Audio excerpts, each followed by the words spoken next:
What's up, YouTube? Dark God back again with day two of my 25 days of Christmas horror. Today's movie was a weird one. Definitely is a Christmas film, has the aesthetic and everything, has kids coming home for Christmas vacation to spend time with their family and everything, but you throw into the mix an evil samurai.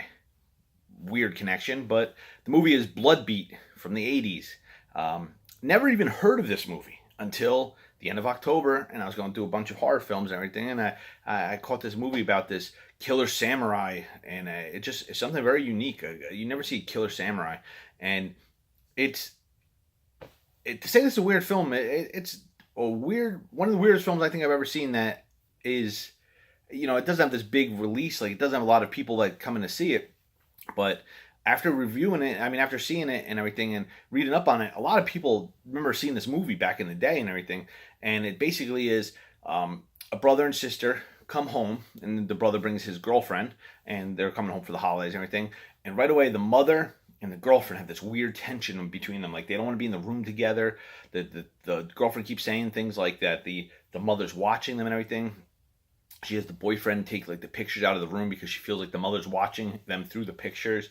And there's a lot of like just weirdness here. Like, the mother will be sitting there like not doing anything. She'll just be staring off into like the distance and just basically like watching what's going on. And while this is all going on, people start mysteriously dying. And you get the point of view kills. Almost like a typical slasher film, but instead of getting Michael Myers or Jason, you're getting the samurai's point of view. And sometimes it goes into like Predator view, which is weird seeing in this film because this film preceded Predator.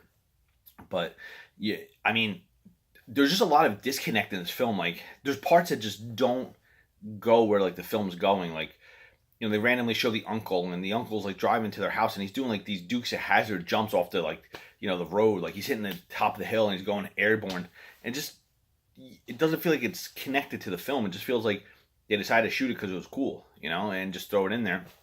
And then you get like a lot of randomness, like them being in the woods and they're hunting, and they shoot in for to kill a deer, but they hit somebody, but you didn't see that person. That person wasn't there. They just are there now, walking up, and they're bleeding and everything. And it just you get like a lot of weird stuff. And then there's a scene towards the end of the film that I had to stop the movie and actually write it down because it just struck me as so odd, where the girl's saying something to the stepfather, and she's saying that how they need to get the mother's saying they need to get the samurai stuff out of the house.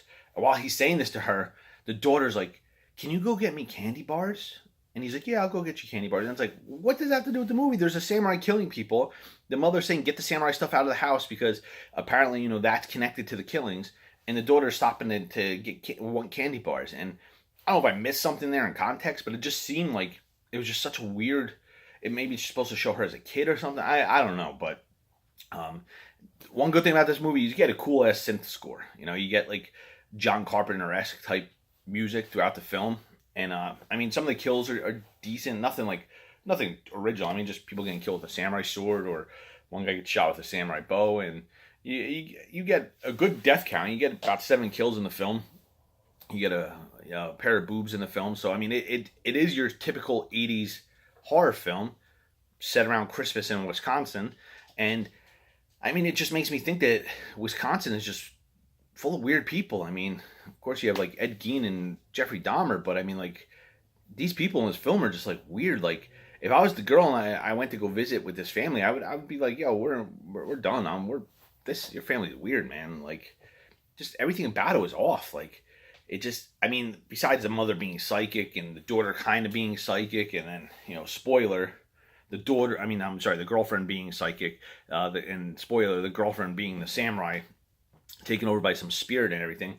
It just, like, it also felt like that they tried to get like artistic with like the reveal of the girl as a samurai sitting in front of the window with the sun coming in and turning and looking at them.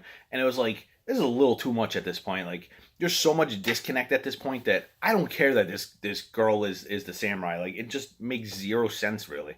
Like, you're just throwing shit together and hoping that it becomes this movie. And guess what? It's instead of it's mixing together and making a stew, it's just a bunch of ingredients stuck in a bowl that basically went rotten. So, that being said, Bloodbeat, 3 out of 10. One of the worst horror movies I've ever seen. I've only seen 2 films so far for Christmas horror, but it's definitely on the bottom of the pile now because it just is bad. And I mean, I'm going to be watching some gems coming up. Jack Frost, Alien Raiders. They have to be really bad to go below this film because Bloodbeat was just terrible. In all pretense, it was just terrible.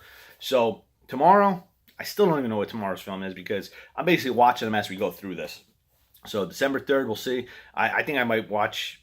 I don't know. I think I'm going to throw in Alien Raiders to see if it's better than this because I've been hearing a lot about Alien Raiders. So until then, I'm Dark God, and I will catch you on the flip side.